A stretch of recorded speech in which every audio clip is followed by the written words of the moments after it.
guys, how you going? Welcome to episode 2 of Life in General podcast. Today I'll be talking about how to start your own business. First step is knowing that there's demand for what you're trying to open up. For example, if you want to open a food truck, you have to think of the demand. You have to see what people want. Okay. For example, if there's the market saturated with food trucks of Acai, it doesn't mean you can't open it. You can always open it up and you become different in your own way. Whether it's the way you serve your customers, the way you take care of them, your offerings, your prices, and also like how you market your product, because that all plays a role in how successful your business will be. And it's always good to ask people for their opinion, and you ask them that you tell them that you're opening up a business and that you want to get their feedback about what would they think about, for example, the name. You choose a name, make sure it's something you like. It doesn't have to be fancy, it can be something nice and easy. There is online name generators out there, and you can always put the name, like description of what you want it to be named, and then it will automatically generate you 2 or 1 word names, and then you can choose from there which name you like. And then the next step is to get a logo designer to make your logo, and after that you can do business cards and loyalty cards. And a website is not so important for food trucks. It's good to have. It shows that you're a professional business. It shows it's one of those things that helps you stand out from the rest of the crew. But before all of this, I have to mention you have to research a lot. Okay, but don't overthink the research. Alright, just think of all the things that you need for your business. For example, food truck. I'm going to be talking about the Acai business, alright, because that's really in demand nowadays, and they're popping everywhere. That's not a bad thing. That means there is demand for that's for sure. But you can always think of other ideas. But I've noticed a lot of people have been jumping on board and jumping the ship on that. You just have to research your geographics, and you see, is there other competitors out there? If there is, then it's not a problem opening there. It just means you're gonna have to try harder to gain customers, especially when those other businesses are already successful.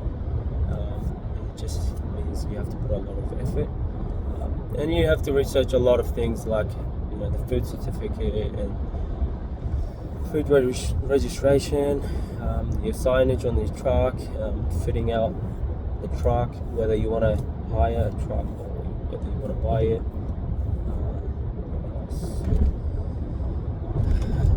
All the ingredients that you need to make an Acai, workers, whether you want to start off by yourself and maybe another person with you, whether it's a worker or whether it's a relative. That's totally up to you. And after that, you just have to find a good location to start off. You can always move around, there's no issues. And the next thing is getting council approval, and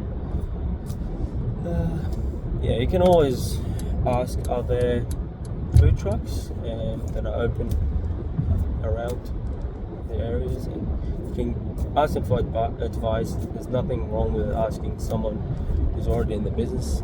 It's better than starting off from scratch and struggling, whereas these people have done everything, and they've tried a lot of things before getting to where they are, and they are obviously successful for a reason. because the way they conducted their business, the way they treated their customers, and the impression they left for people to keep coming back.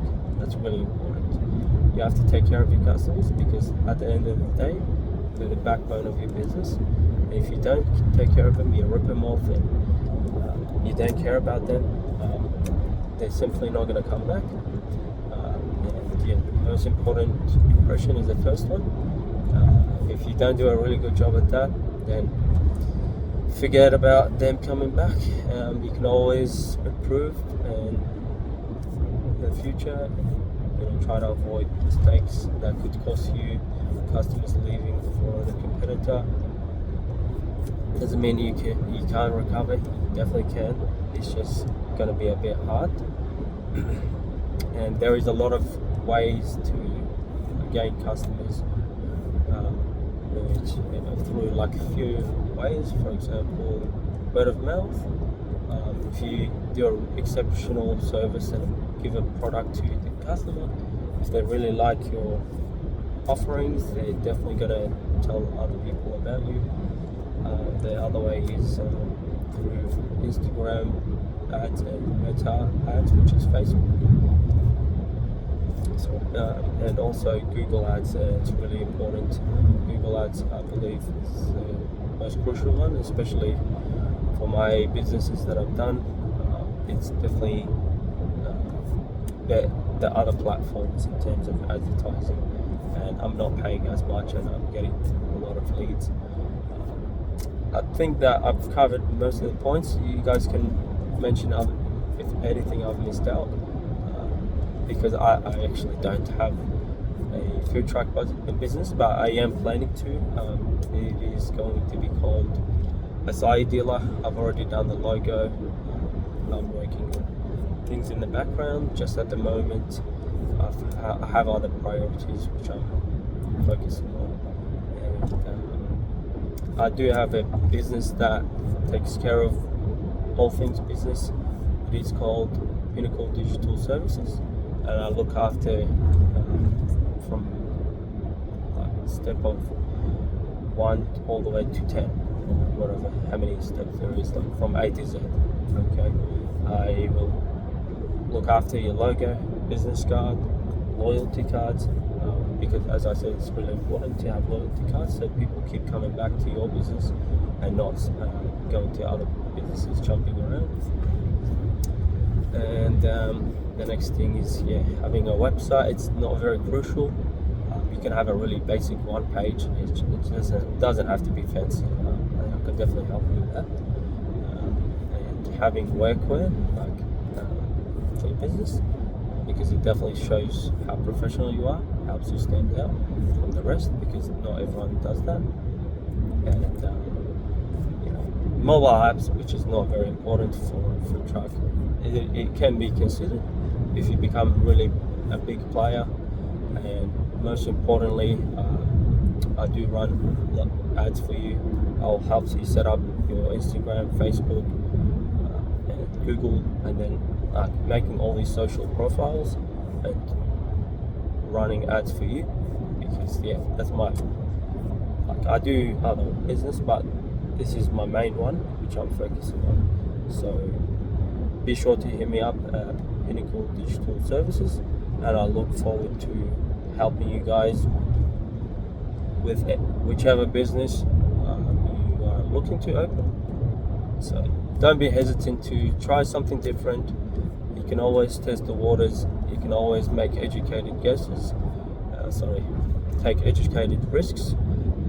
And if you need any advice before you start your business, whatever it is, just feel free to reach out to me and tell me and ask me for advice, because I'm more than happy to do that free of charge as my way of introducing you to my offer at Pinnacle Digital Services. I think that wraps it up for what I wanted to talk about in episode 2, which is about all things small business. And if you have any questions or have any queries that you want to ask me, I'm more than happy to take a call or you can send an inquiry through my website or through Instagram. It's all available on pinnacledigital.com.au. So that's my website, and that will have all my socials and everything. And I do have a Google page if you want to search up and see all the reviews. Not everyone, unfortunately, leaves reviews. It's a bit hard to do that, but there is ways I can tell you how to get reviews for your business, because that is a really important part of running a business. It helps you go up in the search rank, and that's another thing I forgot to mention.